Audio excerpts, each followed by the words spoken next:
Northern Minnesota, late December 1888. This was not a gentle winter. This was the kind of cold that punished mistakes and exposed weak thinking fast. Snow already stood waist-deep around the scattered cabins of Pine Ridge. The lakes were locked solid. Trees cracked at night from the temperature alone. Out here, winter wasn't a season. It was an opponent. Frontier families understood one hard truth. Survival depended on heat. Heat came from fire. Fire came from wood. And wood once wet or frozen was almost useless. Every decision made before winter, how you built, how you stored, how you planned, came due when the temperature dropped below zero and stayed there. Most cabins looked the same. Hand-hewn logs, mud or moss packed between the gaps, a stone fireplace that burned day and night from November through March. These homes weren't built for comfort. They were built to endure just enough. And even then, endurance came at a price. Families burned 8, sometimes 10 cords of firewood in a single winter. Children slept in coats. Water froze indoors. Smoke hung in the air because damp wood never burned clean.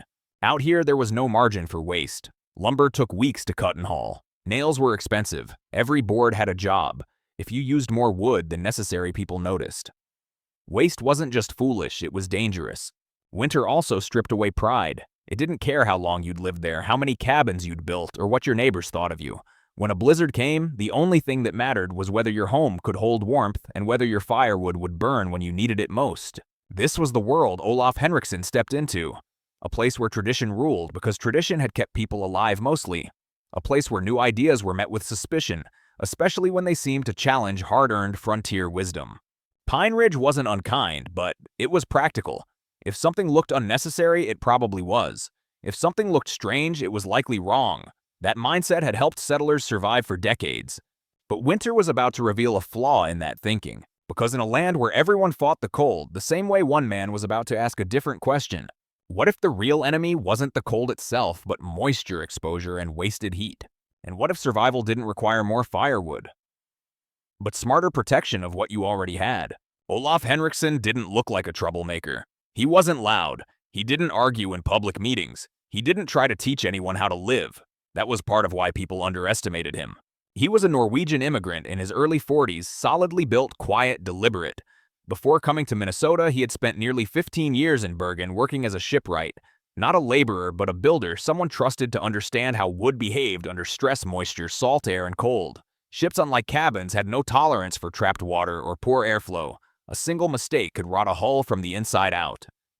When Olaf arrived in Pine Ridge in the spring of 1887, he didn't talk much about his past. He bought land, built a standard log cabin like everyone else, and settled in with his wife and children. To the neighbors, he looked like any other settler trying to make it through his first winters. But Olaf watched everything. He noticed how snow drifted against cabin walls and melted just enough to soak into the lower logs. He noticed how chimneys smoked heavily even when fires were burning hot. He noticed that firewood stacked outside under tarps still absorbed moisture from wind-driven snow. And he noticed how often people blamed the cold instead of asking why their solutions weren't working. Back in Norway, Olaf had learned an uncomfortable lesson early in his career: wood fails quietly. It doesn't break all at once. It softens, rots, loses strength. And moisture is always the cause. Cold doesn't destroy wood. Water does. On ships, builders never pressed planks tight and sealed them completely. Boats needed space to breathe. Airflow wasn't a flaw, it was protection. Drying mattered more than thickness. Separation mattered more than mass. That way of thinking stayed with Olaf when he crossed the Atlantic. During his first Minnesota winter, he burned as much wood as his neighbors and felt just as cold. But instead of accepting it, he started asking why. Why was seasoned wood still hissing?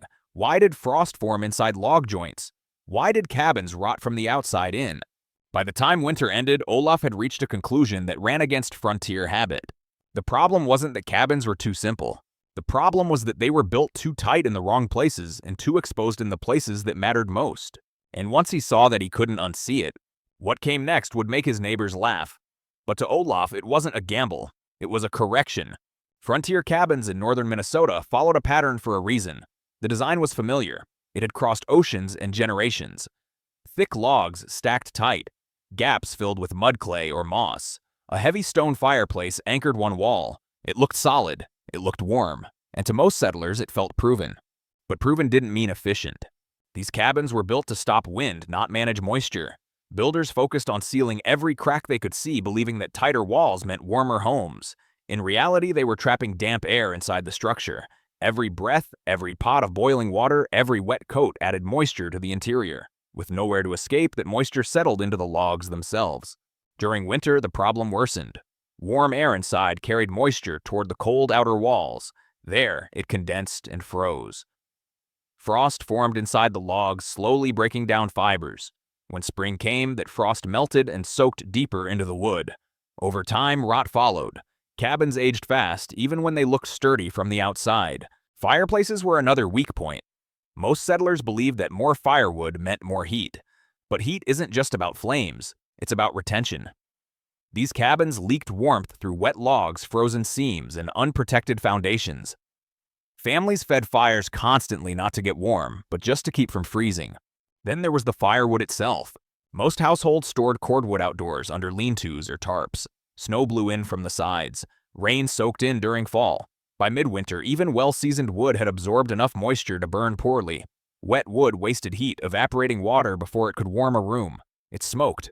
It coated chimneys with creosote. It filled cabins with irritation and coughs. Settlers accepted this as normal. Winter was harsh. Cabins were imperfect. Smoke was part of life. But Olaf saw the flaw clearly. The cabin wasn't failing because it was made of logs. It was failing because it had no protection from moisture and no controlled airflow. The walls were exposed directly to snow, rain, and wind. Firewood, the single most important survival resource, was left at the mercy of the weather. People thought the solution was thicker walls or tighter chinking. Olaf understood something different. You don't win against winter by fighting it head-on. You win by controlling what winter touches. On the frontier, money mattered less than firewood. You could survive a bad harvest if you had heat. You could survive isolation if you stayed warm. But once your firewood failed, everything else followed. Hunger, sickness, and exhaustion always came after the cold settled in. Most families judged their winter readiness by how many cords they had stacked. 8 cords meant security. 10 cords meant confidence. The problem was that quantity distracted them from quality. A full woodpile meant nothing if the wood burned cold. Wood that holds too much moisture steals heat instead of giving it. Before it can burn, the fire must drive water out of the fibers. That process consumes energy. The wetter the wood, the more heat is lost before the room ever warms. People didn't measure moisture content back then, but they felt the result. Fires that hissed, flames that struggled, smoke that burned eyes and lungs. Settlers blamed poor wood bad luck or the brutal climate. Few realized that their storage methods were undoing months of cutting and hauling. Wind-driven snow crept under tarps. Ground moisture rose into the lowest stacks. Even frozen wood absorbed humidity every time the temperature shifted. By January, most firewood piles were slowly turning against their owners. This forced families into dangerous patterns. They fed stoves every 20 minutes instead of every hour. They burned green wood when seasoned wood ran out. Chimneys clogged with creosote, raising the risk of fire. Children coughed through the night. Adults slept in layers, conserving energy instead of resting. Olaf understood firewood differently. To him, it wasn't just fuel, it was stored heat. And stored heat needed protection just like food or livestock. On ships, materials were never left exposed if they mattered. Ropes were dried, planks were aired. Cargo was protected from spray and condensation. Why should firewood be treated with less care than grain? This question led Olaf to a conclusion most settlers never considered: firewood didn't need more time. It needed a better environment. Dry air mattered more than sun. Shelter mattered more than tarps. And airflow-controlled airflow was the difference between wood that barely burned and wood that burned clean, hot, and predictable. If he could protect his firewood from moisture, he wouldn't need more of it. He would need less. And that realization set the stage for the decision that made his neighbors laugh. In December of 1888, when most families were focused on sealing drafts and rationing wood, Olaf Henrikson started building again. Not repairing, not expanding, building something entirely new. He began by measuring his existing log cabin 16 feet by 24. Then he marked a second outline in the snow exactly 3 feet away from every wall. Neighbors watched from a distance, confused at first, then amused. Posts went into the frozen ground, 10 feet tall, 2 feet deep. Lumber that could have gone to a barn, a shed, or a new room. Instead, Olaf was building a second structure around his house. It wasn't attached. It didn't touch the cabin walls. It formed a complete outer shell, enclosing the entire home with nothing but empty space between them. No insulation packed in. No solid fill. Just air. The reaction was immediate. People asked if he planned to move into the outer building and abandon the cabin. Others joked that he was building a house for his house. At Sunday gatherings, heads shook. Men muttered about wasted boards and wasted effort. Women whispered that winter had finally gotten to him. A Swedish carpenter named Jacob Lindstrom stopped by one afternoon and said what everyone was thinking. "Heat doesn't care about air," he told Olaf. "You've doubled your walls. That's twice the surface for heat to escape." Olaf didn't argue. He kept nailing boards in place. To frontier eyes, the structure looked wrong. The outer boards weren't sealed tight. Small gaps were visible near the bottom. The roof extended wide beyond the walls, but it wasn't meant to be airtight. It looked unfinished, exposed, careless. Worst of all, it looked unnecessary. Lumber wasn't cheap. Nails had to be hauled in. Time spent building meant time not hunting, hauling, or preparing for winter. Every settler knew that overbuilding was as dangerous as underbuilding. Even Olaf's wife felt the pressure. The structure cost nearly half their annual income. If he was wrong, they wouldn't just be uncomfortable. They'd be ruined. But Olaf had already done the math in his head. He wasn't building a second house. He was building a controlled environment. And winter was about to decide who was right. What Olaf was building didn't come from frontier tradition. It came from the sea. In Bergen, ships were expected to survive decades of punishment, salt spray, freezing wind, constant moisture. A hull that trapped water didn't fail loudly. It failed slowly from the inside. Shipbuilders learned early that the enemy wasn't waves or cold. It was moisture with nowhere to go. That lesson shaped everything Olaf knew. On ships, wood was never sealed airtight. Planks were layered with purpose. Air had paths to move. Water had paths to escape. Ventilation wasn't optional, it was structural protection. A ship that breathed stayed dry. A ship that didn't rotted. Frontier cabins ignored that logic completely. They were built like sealed boxes exposed directly to snow and rain on the outside and filled with moisture on the inside. People believed tight walls meant strength. Olaf knew better. Strength came from staying dry. The outer structure he built wasn't meant to trap heat like a blanket. It was meant to interrupt weather. Snow hit the outer boards, not the cabin. Rain ran off wide eaves instead of soaking into logs. Wind lost its force before it ever touched the walls that mattered. The 3-foot gap wasn't wasted space. It was a buffer zone, a place where air could move without carrying snow. A space where moisture could evaporate instead of freezing into wood. On ships, this principle protected cargo and hulls. On land, Olaf realized it could protect homes. He also understood something his neighbors didn't. Insulation doesn't need to be solid to work. Still air insulates naturally. Once you stop wind from stripping heat away, temperature stabilizes. That gap of air slowed heat loss without trapping moisture. The design looked loose because it needed to be. Small vents near the ground let cold, dry air enter. Openings near the roof allowed warmer, damp air to rise and escape. The flow was gentle, constant, and controlled. This wasn't guesswork, it was applied experience. Olaf wasn't experimenting. He was translating one environment to another. And in doing so, he turned a simple shed into a system, one that worked with heat, air, and moisture instead of fighting them. The frontier had taught people how to endure winter. Olaf was about to show them how to manage it. To Olaf's neighbors, the 3-foot space between the cabin and the outer shell looked like nothing. Empty air. Useless space. A mistake. In reality, it was the most important part of the entire structure. Cold doesn't move the way people imagine. It doesn't push inward like water. Heat escapes outward, pulled away by wind and temperature difference. When wind strikes a wall directly, it strips heat fast. When snow melts against wood, moisture carries that cold deeper into the structure. Olaf's air gap broke that process. The outer shell took the abuse. Wind hit it first and lost speed. Snow piled against boards that were never meant to hold heat. Rain drained away before reaching the cabin itself. By the time cold air entered the gap, it was no longer aggressive. It moved slowly, gently. That stillness mattered. Still air is one of the best natural insulators available. Without wind to carry heat away, temperature changes happen gradually. The log walls of Olaf's cabin no longer faced sudden swings. They stayed drier. They stayed warmer. The gap also solved a problem settlers didn't realize they had: condensation. Warm air leaking through cabin walls always carries moisture. In a single-wall cabin, that moisture condenses inside the logs. In Olaf's design, it escaped into the air gap and was carried out through ventilation before it could freeze or soak in. Nothing stayed trapped long enough to cause damage. This wasn't about sealing tighter. It was about separating functions. The outer shell dealt with weather. The inner cabin dealt with living. The space between handled moisture and temperature change. 3 feet wasn't random.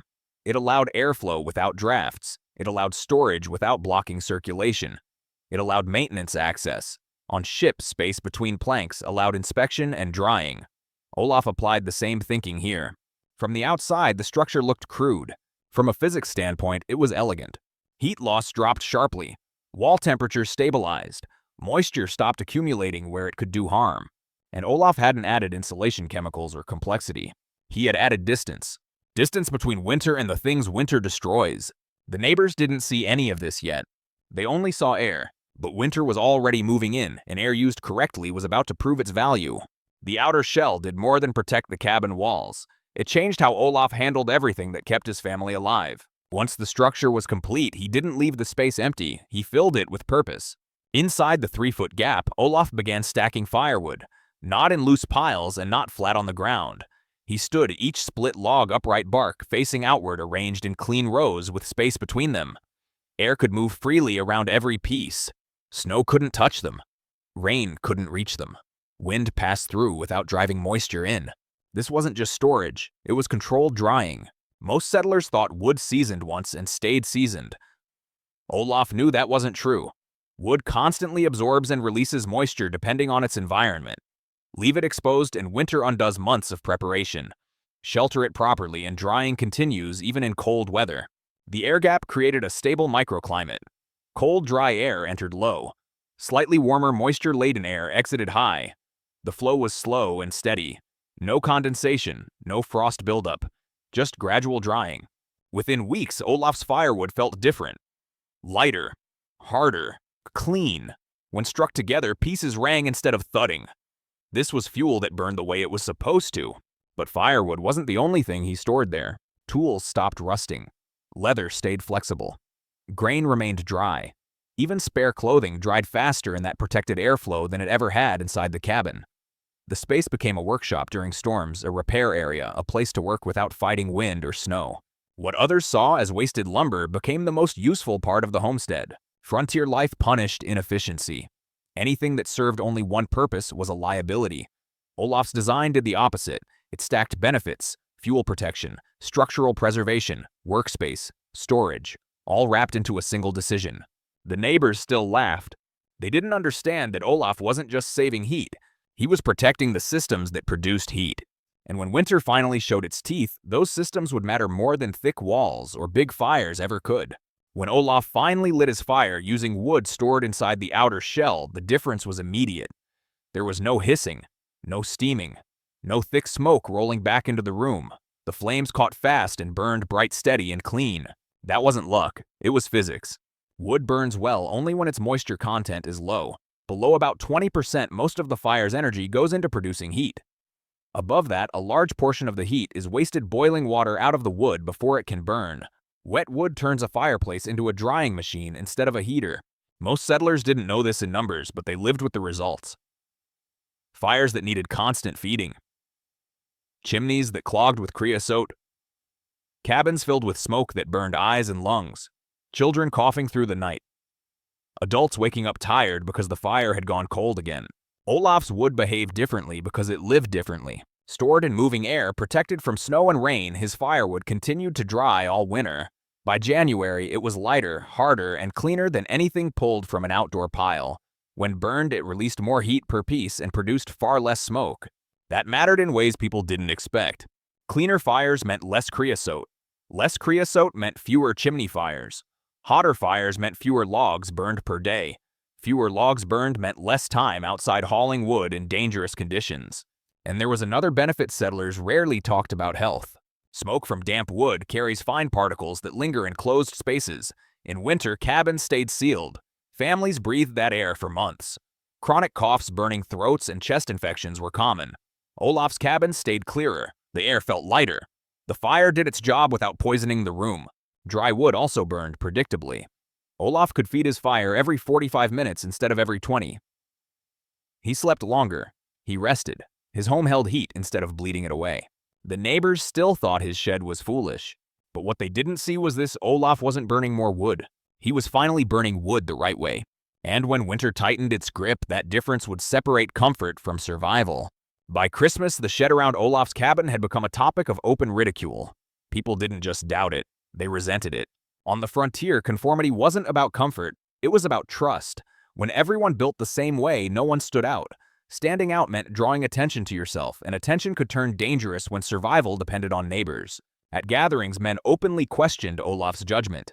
Experienced builders explained loudly why air couldn't stop cold. A respected carpenter counted the boards Olaf had used and declared the project wasteful. Another said the loose outer walls would make the cabin colder, not warmer. Even the minister weighed in during a Sunday sermon. He spoke about stewardship, about not building monuments to vanity while others struggled. He never said Olaf's name, but everyone knew who he meant. The pressure wasn't aimed at Olaf alone. It settled hardest on his wife.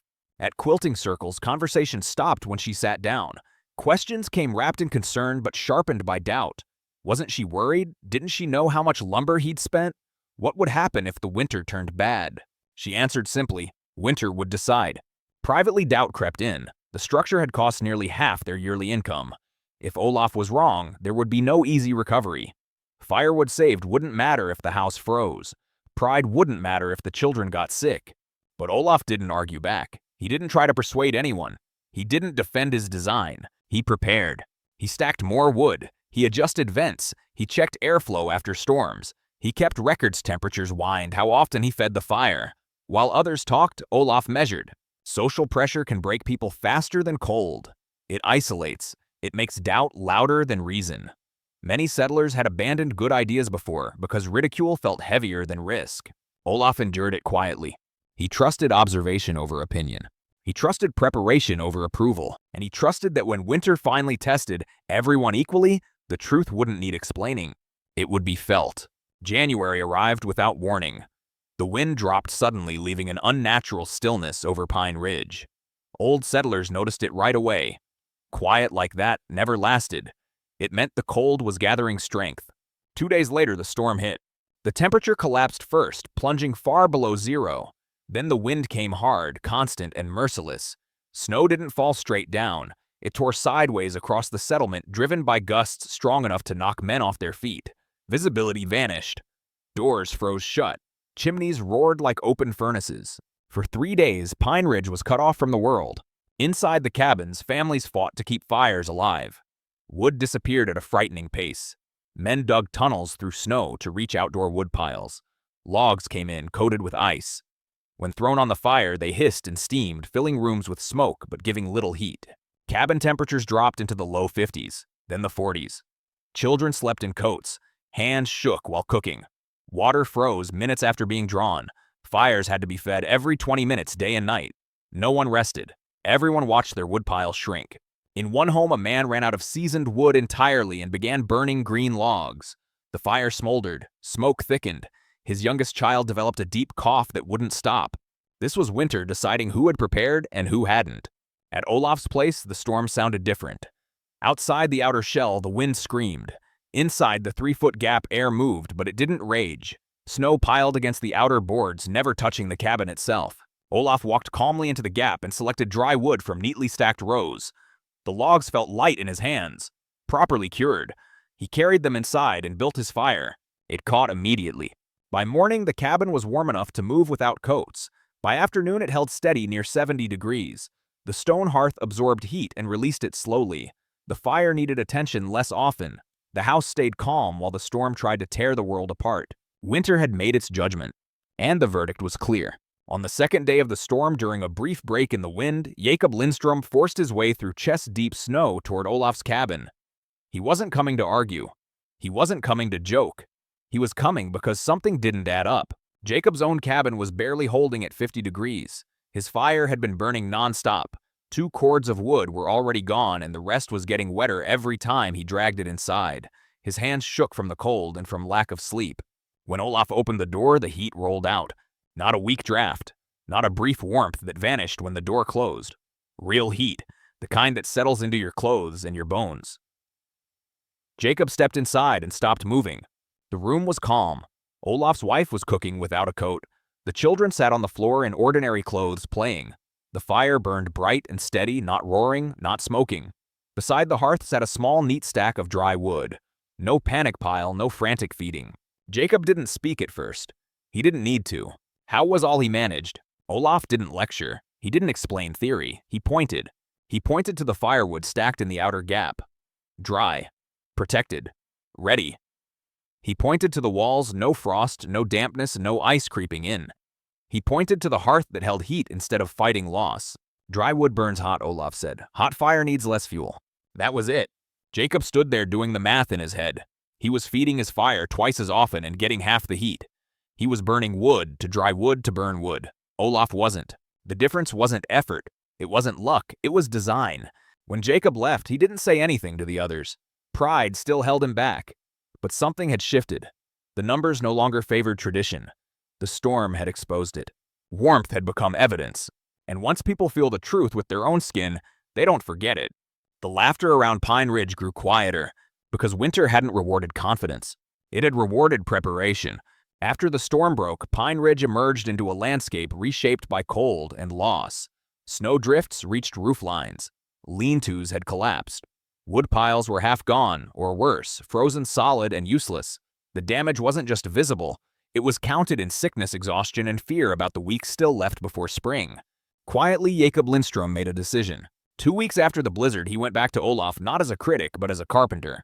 He asked to measure everything: temperatures, wood consumption, time between feedings, moisture in the firewood. He wanted numbers, not impressions. Olaf agreed without hesitation. For 3 weeks, Jacob kept records like a man determined to prove himself wrong if he had to. He brought a thermometer accurate enough to trust. He measured interior temperatures morning, noon, and night. He counted every log burned, measuring length and thickness, calculating volume. He weighed random pieces of firewood from both homes. The results were impossible to argue with. Olaf's cabin averaged around 68 degrees. Jacob's, built the traditional way, struggled to stay above 54. Olaf burned less than half the wood Jacob did to stay warmer. His firewood tested dramatically drier, often below 15% moisture, while Jacob's sat well above 25. Jacob understood what that meant. Every pound of water trapped in firewood consumed heat just to evaporate. His family wasn't just burning wood, they were burning heat to remove moisture before heat could exist. Olaf had eliminated that waste before winter ever started. On a cold February evening, Jacob stood before nearly every adult in Pine Ridge and did something rare on the frontier. He admitted he had been wrong. He laid out the numbers, the fuel savings, the temperature difference, the cost calculations. At current prices, Olaf's outer shell would pay for itself in 3 winters. After that, it was pure gain year after year. Pride resisted at first. Questions followed. Objections. But evidence doesn't argue back. It just waits. And that night, something changed in Pine Ridge. People stopped laughing. They started asking questions. Once the numbers were spoken out loud, the shift was immediate. Not dramatic, not emotional, practical. Men who had mocked Olaf now wanted measurements. How far from the cabin walls? How tall should the posts be? Where exactly should the vents go? How much lumber did it really take? These weren't compliments. They were serious questions from people who had felt the cold and didn't want to feel it again. Olaf didn't claim ownership over the idea. He didn't patent it. He didn't charge for plans. He walked people around his cabin and showed them what worked. He explained what mattered and what didn't. Distance mattered. Airflow mattered. Protection from moisture mattered. Fancy joinery didn't. Within weeks, hammers were ringing across Pine Ridge. Not everyone built a full outer shell right away. Some started smaller. Partial windbreaks.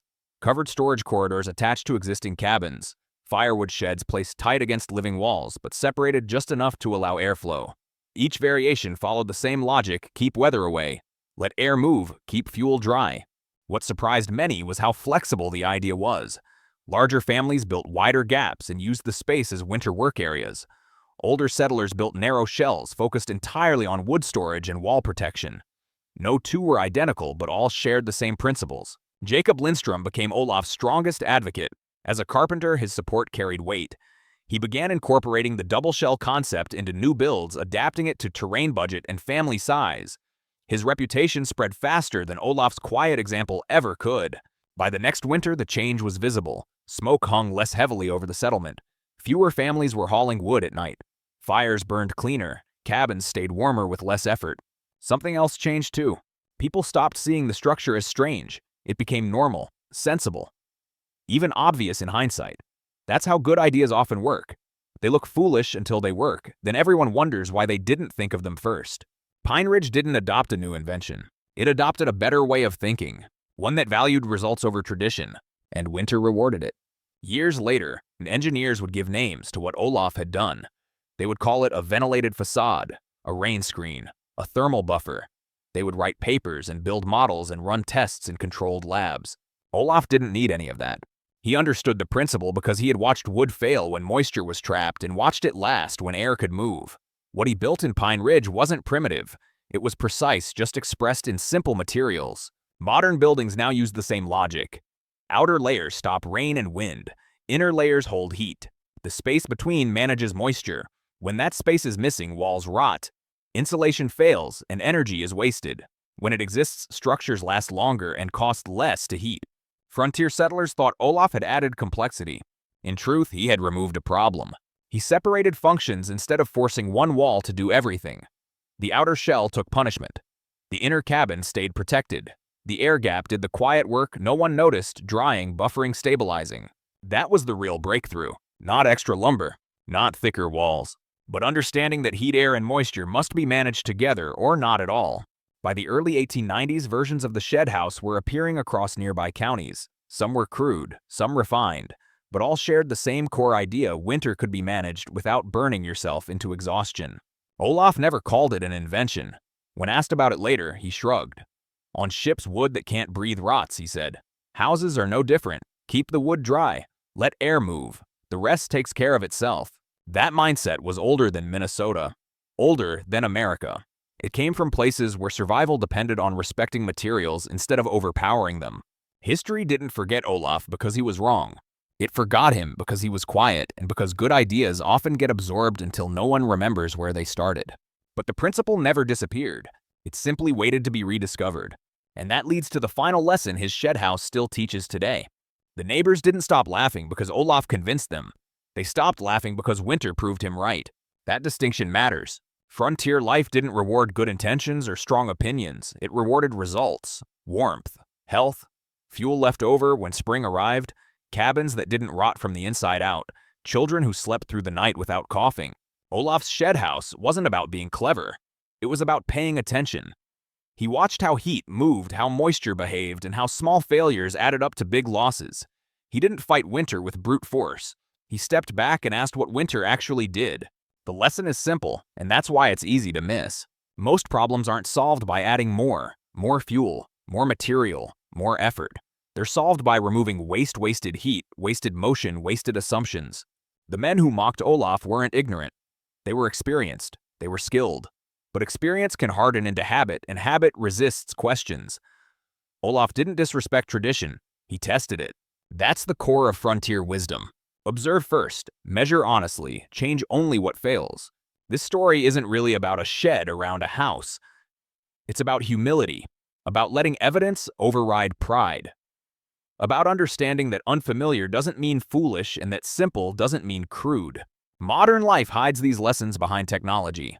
Thermostats and insulation do the thinking for us, but the principles haven't changed. Heat still moves, moisture still destroys, air still protects when it's allowed to. Olaf lived in that house until the end of his life. When it was finally taken apart decades later, the original cabin inside was almost untouched by time. Dry, solid, strong. 80 years of brutal weather had passed around it without winning. That's not luck. That's understanding. And the frontier still has something to teach us if we're willing to stop laughing long enough to listen.